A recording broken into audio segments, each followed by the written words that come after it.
आशा करता हूं आप सब बहुत अच्छे होंगे। मेरा नाम है सिद्धांत अग्निहोत्री। स्टडी ग्लोस पे आपका बहुत बहुत स्वागत है। बहुत ही बुरी खबर है दोस्तों, क्योंकि अमेरिका ने जो कहा है वो जमात के साथ खड़ा हो गया है, जिसका डर था। देखेंगे क्या होता है, एक एक करके एनालिसिस करते हैं। चलो, ग्राफिक डिजाइनिंग हम सिखाएंगे आपको एआई की हेल्प से। मात्र 500 रुपए का कोर्स है, सर्टिफिकेशन कोर्स है। डिस्क्रिप्शन कमेंट बॉक्स में लिंक है। इस कोर्स को आप अवेल करें, आपको बहुत ज़्यादा फायदा होगा। और 1 फरवरी से क्लासेस इसकी शुरू होगी। यार बात यह है ना कि अमेरिका का जो डिप्लोमेट है वो ये कह रहा है कि yes, Bangladesh has shifted Islamic. 12 फरवरी को इलेक्शन होने वाले हैं और आप ये मान के चलिए कि इसमें जमात की जीतने की पॉसिबिलिटी बहुत ज़्यादा है। पहले जमात आइसोलेटेड था, 1971 में ही इसको बैन कर दिया गया था। ये जमात इस्लामी बहुत ही कट्टर एक इस्लामिस्ट फंडामेंटल ग्रुप है, बहुत कट्टर है। जितने हिंदुओं पर हमले हो रहे हैं ये करवाता है। आईएसआई बैक्ड है, अच्छे खासे आतंकी यहां पे काम करते हैं। जशीमुद्दीन भाई, मतलब आप नाम लीजिए। और वो आज बांग्लादेश को चला रहा है। और मोहम्मद यूनुस, आप ये समझिए कि इनके पास खाने को कुछ नहीं है। क्रिकेटर्स, मतलब बांग्लादेश इज ऑफिशियली आउट। और अपनी ईगो की वजह से, मतलब भारत से सोचिए इतनी नफरत है। नफरत का लेवल देखिए कि हम मर जाएंगे लेकिन हम क्रिकेट नहीं खेलेंगे। ये हालात है बांग्लादेश के, क्योंकि जो फैसला था वो इंटरिम गवर्नमेंट को करना था और इंटरिम गवर्नमेंट ने ये फैसला किया हम नहीं खेलेंगे। तो इतनी ज्यादा नफरत भारत के लिए और बिना बात के है।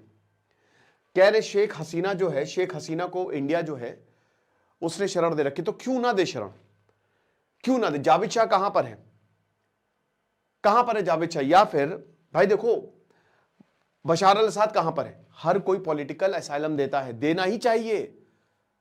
उसने बांग्लादेश के लिए बहुत कुछ किया, भारत के लिए बहुत कुछ किया। आप देख लीजिए अब क्या हो रहा है बांग्लादेश में।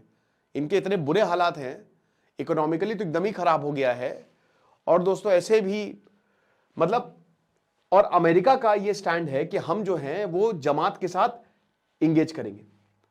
और इनकी स्ट्रैटेजी क्या है कि अगर जमात ने कुछ ऐसा वैसा किया तो हम इन पर 100% टैरिफ लगा देंगे। इनके गारमेंट सेक्टर में, वैसे भी गारमेंट सेक्टर में इनकी जो बड़ी बड़ी कंपनी थी उन्होंने विड्रॉ कर लिया गया है। नहीं तो हमारे पास न्यूक्लियर ऑप्शन भी है, हम न्यूक्लियर वेपन से हमला कर सकते हैं। ये सब तो बकवास है। टैरिफ का ये थ्रेट दे रहे हैं कि जमात को हमारे हिसाब से चलना पड़ेगा, क्योंकि अमेरिका की स्ट्रैटेजी बैकफायर कर गई है। मोहम्मद यूनुस बस 2 हफ्ते के मेहमान हैं। और हम सबको पता है कि प्रो पाकिस्तानी और प्रो चाइना जमात है। पैसे आते हैं, आईएसआई से अच्छे खासे पैसे आते हैं। अभी दोस्तों चाइना का जो एक इन्वॉय है, चाइना का जो मतलब एक रिप्रेजेंटेटिव, उसको चिकन नेक के पास ले गया बांग्लादेश। तो ये सब क्या करना चाहता है? और जाहिर सी बात है कि भारत के खिलाफ कदम है। भारत बिल्कुल भी ये नहीं चाहेगा, क्योंकि जमात हमेशा से प्रो पाकिस्तानी रहा है और इंडिया के लिए एक प्रॉक्सी थ्रेट रहा है। और अब इसमें होगा क्या ना कि भारत और अमेरिका के रिलेशन वैसे ही बहुत खराब है और खराब होंगे, क्योंकि भारत बिल्कुल भी ये बर्दाश्त नहीं करेगा। अमेरिका अपने लिए सोच रहा है। सेम चीज इसने 2001 में की थी, सेम चीज 2001 में इसने की थी कि जब वॉर ऑन टेरर, इसने आंखें मूंद लिया था जो भारत के ऊपर इतने सारे आतंकवादी हमले हुए। और अब भी ये वही कर रहा है। और फिर ये अमेरिका, ये अमेरिका फिर हमसे एक्सपेक्ट करता है कि हम इसके लिए काम करें। अमेरिका और हम अगर ईरान से या रशिया से अच्छे रिश्ते रखें तो अमेरिका को बड़ी मिर्ची लगती है। और अमेरिका वो सारी चीजें कर रहा है जो भारत के खिलाफ है। अब इसने, अमेरिकन डिप्लोमेट ने 1 दिसंबर 2025 को बोला कि हाँ, हम चाहते हैं कि जमात के लीडर्स हमारे दोस्त रहे। इसका मतलब क्या है? इसका मतलब क्या? अब इन्होंने बाद में क्लैरिफाई किया कि नहीं, ये तो खाली एक रूटीन एक्सचेंज था। ये रूटीन एक्सचेंज है, बल्कि अमेरिका को एक टफ स्टैंड लेना चाहिए। ये फिर वही कर रहा है, ये फिर जाके अमेरिका को काटेगा। आतंकवाद को बढ़ावा दे रहा है। तुम अल शारा से मीटिंग कर रहे हो, तुम जमात के लीडर्स को अपने घर बैठाओगे और भारत के खिलाफ तुम उसको यूज करोगे, तो अल्टीमेटली एक दिन तुम भी मरोगे। क्योंकि जो इस्लामिस्ट नेशन है वो अमेरिका से नफरत करते हैं। याद रखिएगा, भारत से भले ही प्यार है, क्योंकि भारत में 20 करोड़ मुस्लिम्स हैं, मुस्लिमों का घर है भारत, और बहुत सारे लोग, बहुत सारे धर्मों का घर है। लेकिन अमेरिका से ये डर नफरत करते हैं। इतनी नफरत ना कि अगर इनको मौका मिले ना तो अमेरिका को खत्म कर देंगे। ये तो पैसे मुंह पे फेंके जाते हैं, इसलिए ये लीडर्स इनसे एंगेज करते हैं। और ये अमेरिका को समझ ही नहीं आता अभी तक। और सेटिंग क्या है? क्लोज डोर मीटिंग हुई है जिसमें अमेरिका के डिप्लोमेट और बांग्लादेश के जर्नलिस्ट है। क्लोज डोर मीटिंग में क्या हुआ है, कौन सा एग्रीमेंट साइन हुआ, क्या बोला गया है? और यहां पे बांग्लादेश जो है दैट इज शिफ्टेड इकोनॉमिक। अब इस्लामिक छात्र शिविर जो है, जो स्टूडेंट विंग है, जिसने अभी बांग्लादेश में इलेक्शन, जो स्टूडेंट इलेक्शन हुए, क्लीन स्वीप किया। और ये वही जो इस्लामिक छत्र शिविर है, जमात इस्लामी के अंडर काम करता है। आपको पता है कि हर पॉलिटिकल पार्टी का एक स्टूडेंट विंग भी होता है, ये वही है। और यही जो है ग्राउंड पे ही हमले करवाता है। और जितने भी जो टीवी प्रोग्राम्स, पॉडकास्ट में इन लोगों को बुलाया जाता है और इनका एक ही काम है भारत के खिलाफ नफरत, बस, और कुछ नहीं। ये चीज है। और इसको बैन किया गया था, शेख हसीना ने इनको बैन किया था, लेकिन जैसे ही 2024 में शेख हसीना गई, ये वापस आ गए और ये गलियों में चले गए और इन्होंने बांग्लादेश की हालत बदतर कर दी और हिंदुओं को भी इन्होंने मारना शुरू कर दिया और भारत के खिलाफ इतनी ज्यादा नफरत फैलानी शुरू कर दी। अब आप ये मान के चलिए कि बांग्लादेश में बहुत भारत के खिलाफ नफरत है, ये उसी पे चल रही है। आधे से ज्यादा बांग्लादेशी जमात इस्लामी को सपोर्ट करते हैं। तो 53 दो ही पार्टी लड़ रही है, एक बीएनपी लड़ रही है, एक जमात लड़ रही है। और जमात जो है ना वो जीतेगी इलेक्शन। और अगर ऐसा हुआ दोस्तों, देखिए इस्लामिक छात्र शिविर ने अभी 2025 में ढाका यूनिवर्सिटी के इलेक्शन जीता। एजुकेशनल इंस्टीट्यूशंस में ये बहुत, मतलब ऐसा कभी नहीं हुआ था कि ये कट्टर ऑर्गेनाइजेशन स्टूडेंट इलेक्शन जीत रही है। इससे बेटर तो बीएनपी है। और अगर दोस्तों जमात जीतती है ना तो हालात इतनी खराब हो जाएगी दोस्तों, इनके पास पूरी ताकत आ जाएगी। अभी तो इनके पास पूरी ताकत नहीं है, ठीक है, ये प्रेशर बना रहे सरकार के ऊपर अपने डिसीजन मनवाने के लिए। लेकिन एक बार अगर हुआ तो आप ये मान के चलिए कि ये फिर बहुत तबाही मचाने वाले हैं, बहुत ज्यादा दिक्कत ये पैदा करने वाले हैं। और सबसे बड़ी बात इसमें, अमेरिका भी इसको नहीं रोकेगा। वो टैरिफ की बात कर रहा है, लेकिन दोस्तों इंगेजमेंट करेगा और इससे भारत और अमेरिका के रिलेशंस और ज्यादा खराब होंगे। बांग्लादेश औरतों के लिए बहुत बुरे हालात होने वाले अगर जमात जीतती है। बिल्कुल अफगानिस्तान, ईरान जैसा इस्लामिक रिपब्लिक ऑफ बांग्लादेश बन सकता है। That is quite on the cards. और Bangladesh will be the hotbed of terror.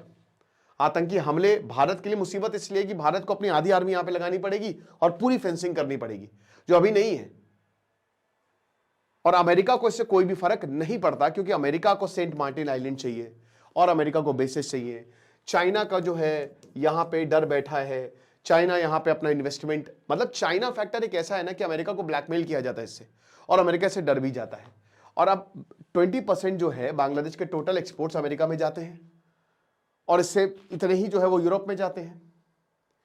आप जो कहते हैं ना कि जो बहुत ब्रांडेड कपड़े देखते हो ना, जो 10-10, 15-15 हजार के मिलते हैं, वो सब बांग्लादेश के ही कपड़े इनका, क्योंकि हमेशा से बंगाल जो है वो कॉटन के लिए ही अपने जाना जाता है। यहीं पे तो टेक्सटाइल बिजनेस यहीं पे आया और यहाँ का कॉटन जो है, यहाँ का रॉ मटेरियल ब्रिटेन जाता था और फिर वो प्रोसेस्ड होके यहाँ पे आता था।